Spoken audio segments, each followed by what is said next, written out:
국회 대정부질문에서는 개성공단과 사드 배치 등을 두고 여야 공방이 뜨겁게 진행되고 있습니다.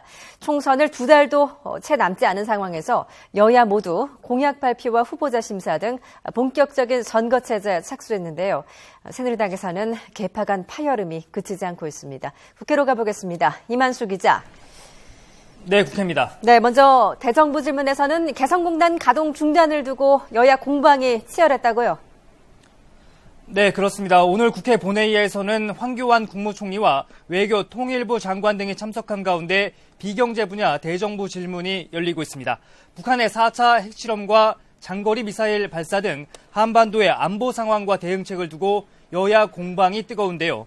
새누리당은 먼저 정부 정책을 적극 옹호하면서 김대중, 노무현 정부의 햇볕 정책을 집중 지적했습니다. 반면 더민주는 개성공단 가동 중단과 중국과의 외교 문제 등 정부 대북 정책을 강하게 비판했습니다. 여야 의원들의 말을 먼저 들어보시죠. 저는 문재인 대표님이야말로 과거 햇볕 정책을 주도하신 분으로서 현 정부를 비난하실 입장에 있지는 않다고 생각합니다.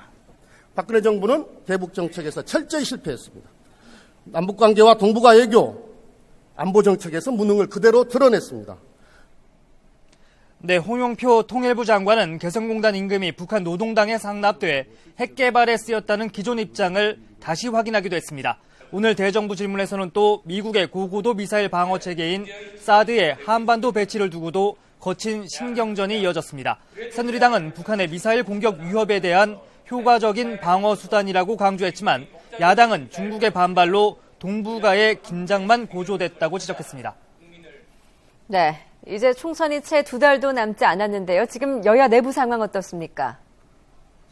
네, 먼저 새누리당은 공천 룰을 두고서 개파 간 갈등이 더욱 고조되고 있는 모습입니다. 오늘 아침 회의에서 김무성 대표가 이한구 공천위원장을 겨냥해 당원 당규에 위배되는 공천 룰을 절대 용납할 수 없다고 말하자 서청원 최고위원이 공개 비판하면서 설전이 빚어지기도 했는데요.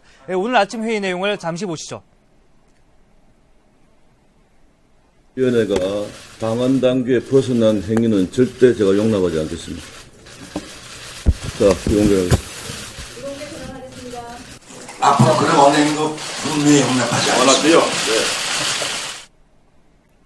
네, 개파 간 신경전은 공천관리위원회 회의로 그대로 이어져서 비박계인 홍문표 부총장과 이한구 위원장 사이에서도 설전이 빚어지기도 했습니다. 총선이 2달 앞으로 다가오면서 표심을 잡기 위한 여야의 공약 발표도 잇따르고 있습니다. 새누리당은 오늘 일자리 공약을 발표했고 더민주는 더불어 잘 사는 공정한 대한민국을 정책 목표로 한 총선 공약을 내놨습니다. 더민주는 흑수저도 노력하면은 금수저가 될 수 있도록 기회균등의 공정한 사회를 만들겠다면서 더불어 성장과 불평등 해소, 안전한 사회를 3대 비전으로 제시했습니다. 또 국민이 행복한 민생경제와 상생과 협력의 경제민주화, 사회통합을 위한 한국형 복지국가 등을 포함한 7대 약속도 함께 제시했습니다. 지금까지 국회에서 YTN 이만수입니다.